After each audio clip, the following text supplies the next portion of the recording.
For President George W. Bush, the first hours after the attack on September 11th appear to have been frustrating. On board Air Force One, he watched the horrifying pictures, but the TV signal was breaking up. His calls to the vice president were cutting out. Mr. Bush says he pounded his desk, shouting, "This is inexcusable. Get me the vice president." I was trying to clear the fog of war, and there is a fog of war. Information was just flying from all directions. How did you separate fact from fiction in the first 30 minutes or an hour? You were hearing everything. Well, you can't separate fact from fiction. My first job was really to gather as much information as I could and speak to the American people. Unable to address the nation at that moment, Mr. Bush was able to speak to his mother and father, the former president. And I got him on the phone, and I said, "Where are you?" He said, "We're in a motel on the outskirts of Milwaukee." I said, "What are you doing there?" And they said, "You grounded our airplane." I said, "How you doing?" They said, "Fine, but more importantly, how are you doing?" And I said, "I feel strong, resolved, don't worry about me. And don't worry about the country. We'll be fine." But the reports coming into the president's office were alarming. Chief of Staff Card brought word that Camp David had been hit. A jet was thought to be targeting Mr. Bush's ranch. I remember hearing that the State Department might have been hit, or that the White House had a fire in it, so we were hearing lots of different information. You feared all of that was true? At the time I did. They also feared that Air Force One itself was a target.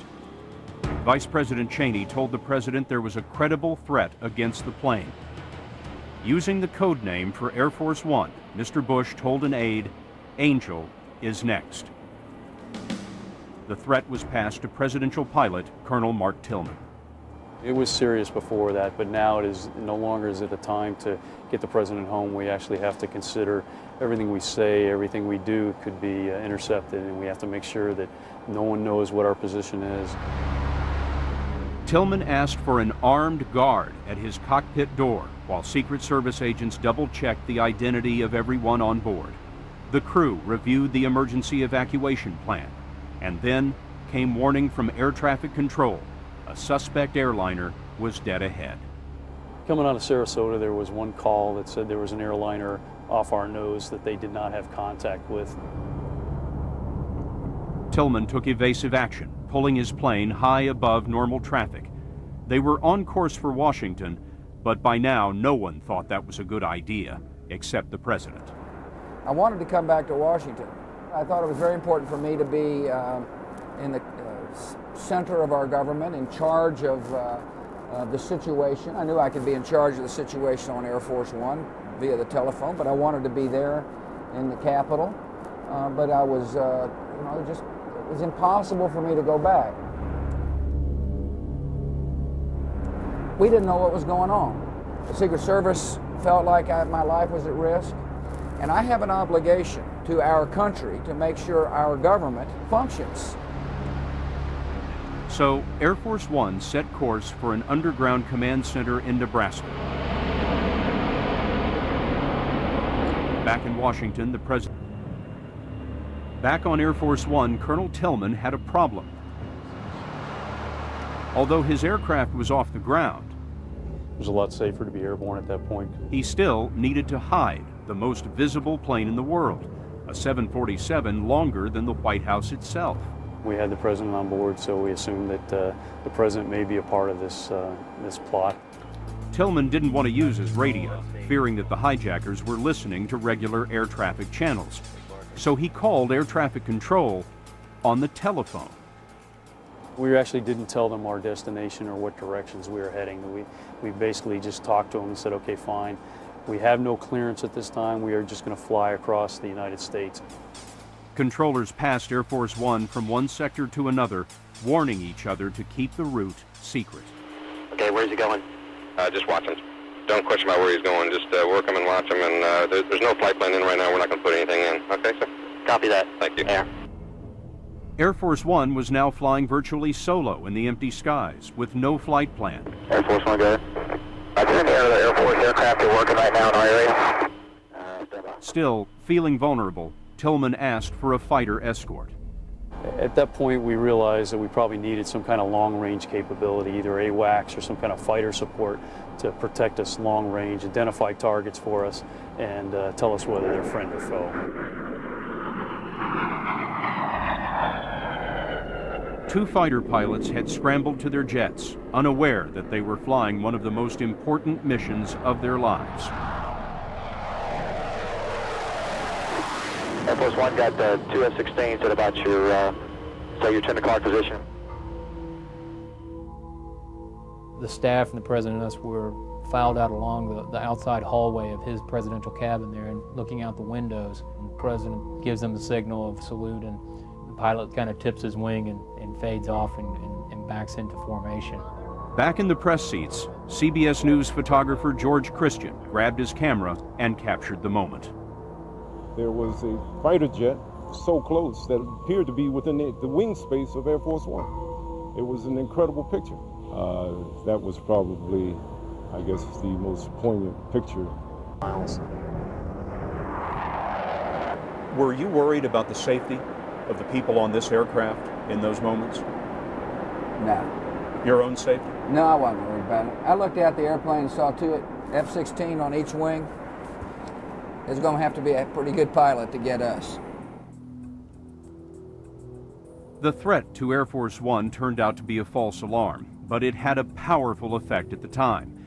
Many in the public were wondering, with the president out of sight, was he still running the government? He hadn't appeared after the attack on Washington. His failure to appear also bothered Mr. Bush. At one point, he was overheard saying, quote, "The American people want to know where their dang president is." We knew that the president was going to have to address the nation somewhere, somehow. The staff considered an address to the nation by phone, but instead Mr. Bush ordered Air Force One to land somewhere within 30 minutes so he could appear on TV. Moments later, the two F-16 pilots dove away from the president's plane to clear the airspace around their chosen destination. There was At 11:45, Air Force One landed at Barksdale Air Force Base in Louisiana. Hustled off the airplane, went into the commanding general's office, and the president continued to get information from there. He spoke with, and then he addressed the nation for the second time that day. The resolve of our great nation is being tested. But make no mistake, we will show the world that we will pass this test. God bless. Once his brief speech was over, the president headed back to Air Force One, but anxiety over Mr. Bush's security while on the ground led the Secret Service to improvise and use some of the military assets at hand.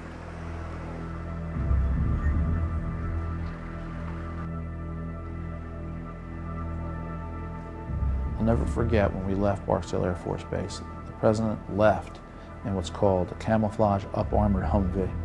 Armored vehicle back to Air Force One. There are Air Force security police with their automatic weapons out, guard dogs all over the place facing out into the woods, looking at the fence line. It's just a scene you don't imagine in the United States.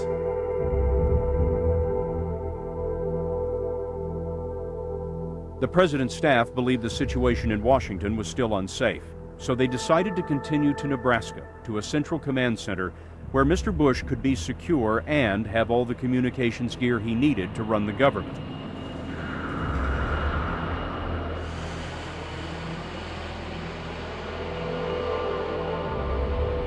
Once aboard Air Force One, Mr. Bush had a job for Press Secretary Fleischer.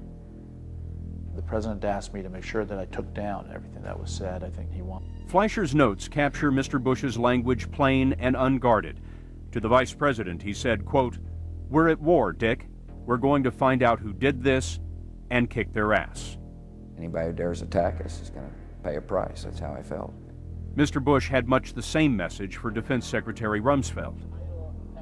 And I can remember telling the Secretary of Defense, I said, we're going to find out who did this. And then Mr. Secretary, you and Dick Myers, who we had just named as the chairman of the Joint Chiefs, are going to go get him.